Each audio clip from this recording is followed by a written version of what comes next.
Saudari-saudaraku terkasih dalam Tuhan Yesus Kristus, kita berjumpa kembali dalam renungan harian kita,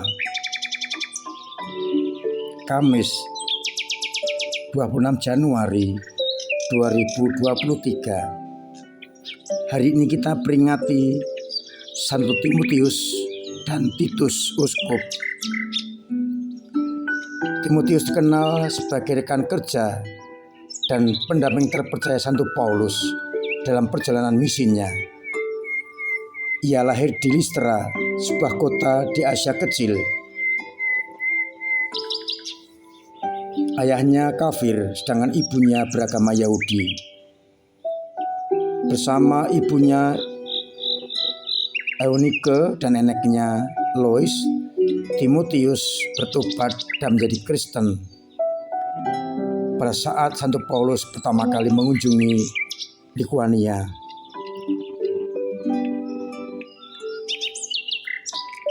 Ia menjadi teman perjalanan Paulus yang sangat setia. Ia merasa dengan sangat aktif dan sangat dipuji oleh teman-teman saudara seiman di Listra dan Ikonium. Ia berulang kali berpisah dengan Paulus, kembali bertemu lagi, dan juga akhirnya menemani Paulus ke Yerusalem.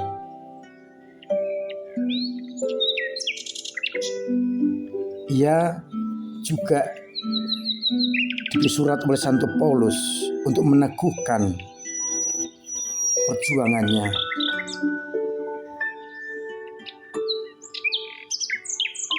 Ia sangat dicintai Santo Paulus, yang dikatakan dalam surat Paulus, anakku yang terkasih.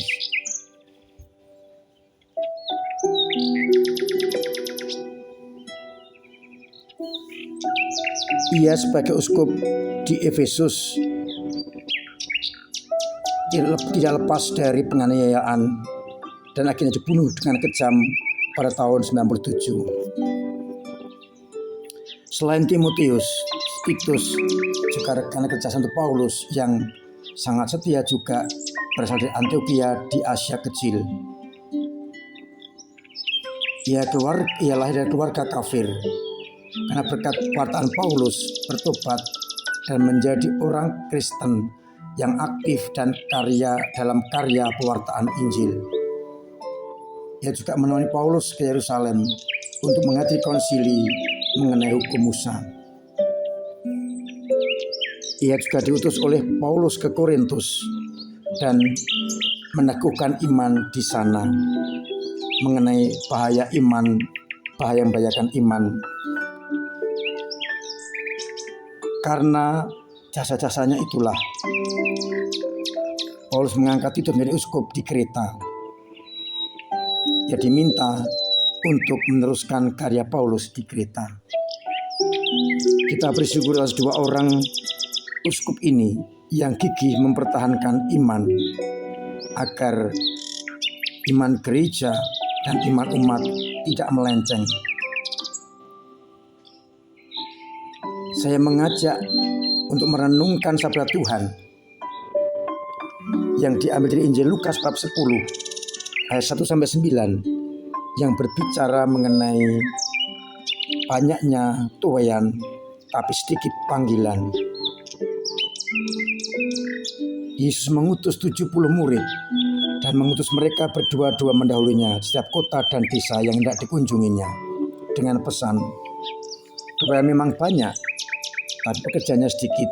Sebab itu mintalah kepada Tuhan yang mempunyai tuaian, supaya Ia mengirimkan pekerja-pekerja ke tuaian itu. Pergilah, camkanlah, aku mengutus engkau seperti anak domba ke tengah-tengah serigala. Jangan bawa pundi-pundi atau bekal atau kasut. Sampaikan salam kepada siapapun juga. Pesan perutusan Yesus penting untuk kita renungkan pada hari ini. Pertama-tama harus kita sadari bahwa tugas perutusan mendesak karena tuayan banyak, pekerjanya sedikit. Kita diutus untuk bekerja di kebun anggur tuayan itu. Sebagai seorang pekerja, pewarta, kita diingatkan pertama-tama tuayan banyak. Pekerja harus bekerja keras untuk tuayan itu agar tidak ada yang tercecer.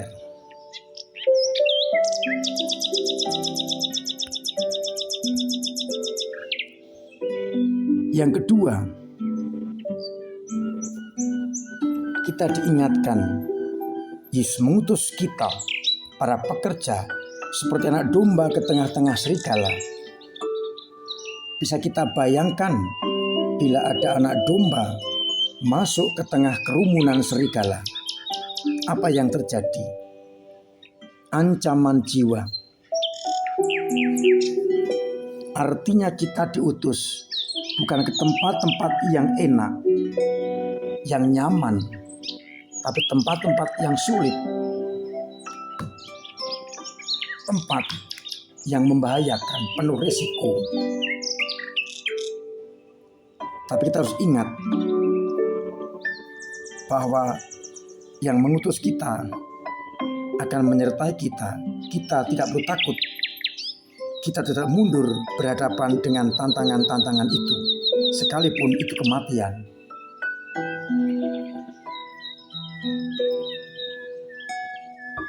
Kita diajak mengandalkan Dia, maka dilarang membawa kasut, bekal, pundi-pundi, dengan harapan kita tidak sibuk dengan bekal itu.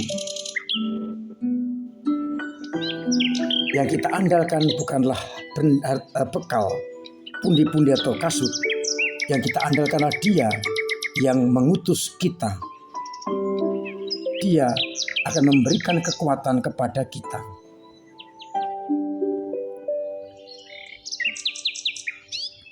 Kita diajak mewartakan kabar gembira, dan bila orang menerima kita, kita tinggal di sana.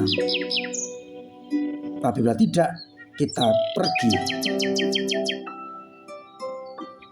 Pendek kata, kita wartakan kasih karunia Allah kepada semua bangsa, tergantung apakah mereka menerima atau tidak. Yang paling penting, kita harus menjadi pewarta, diutus oleh Yesus dengan berbagai macam tantangan tadi.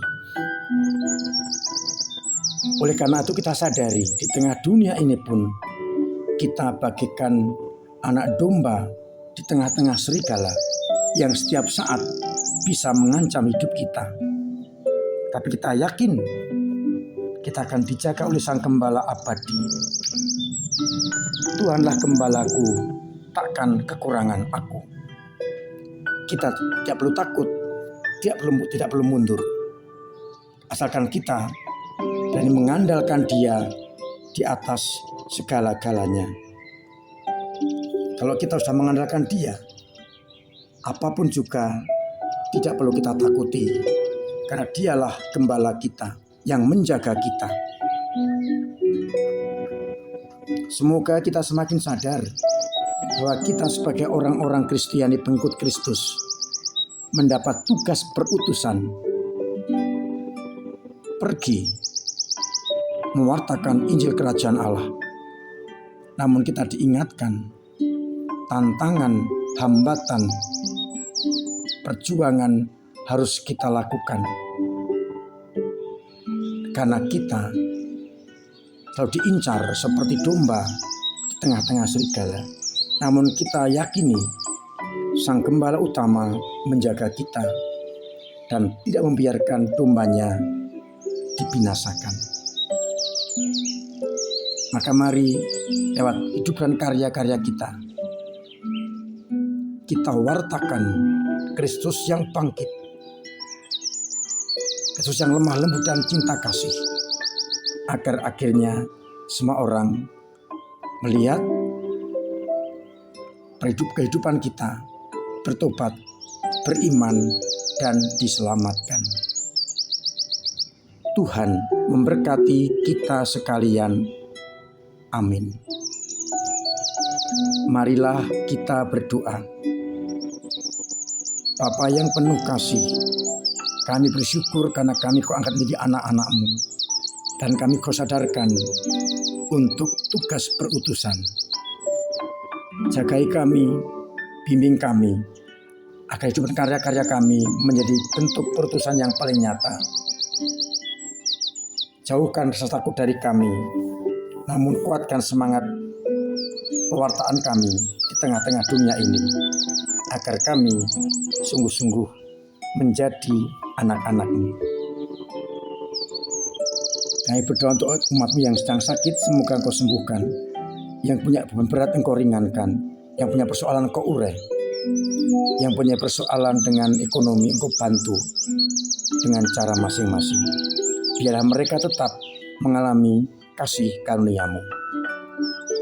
Bapa yang penuh kasih, kami mohon cuaca yang terang hari ini, agar perayaan Ekaristi Imlek pada sore ini berjalan dengan lancar, dan kami bersukacita merayakan Tahun Baru China.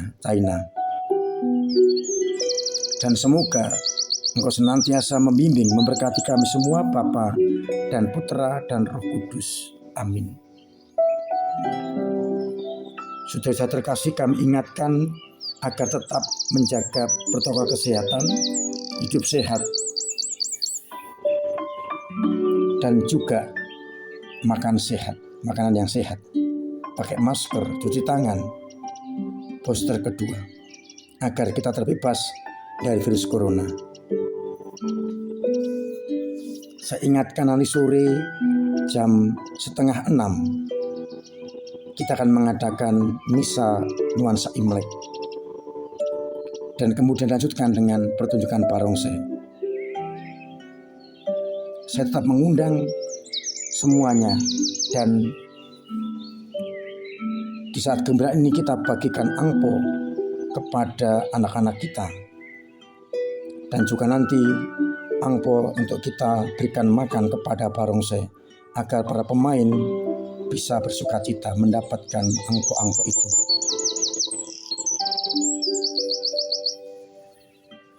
Mari nanti kita bernuansa merah, agar gereja berwarna merah sebagai tanda sukacita pada Tahun Baru China ini.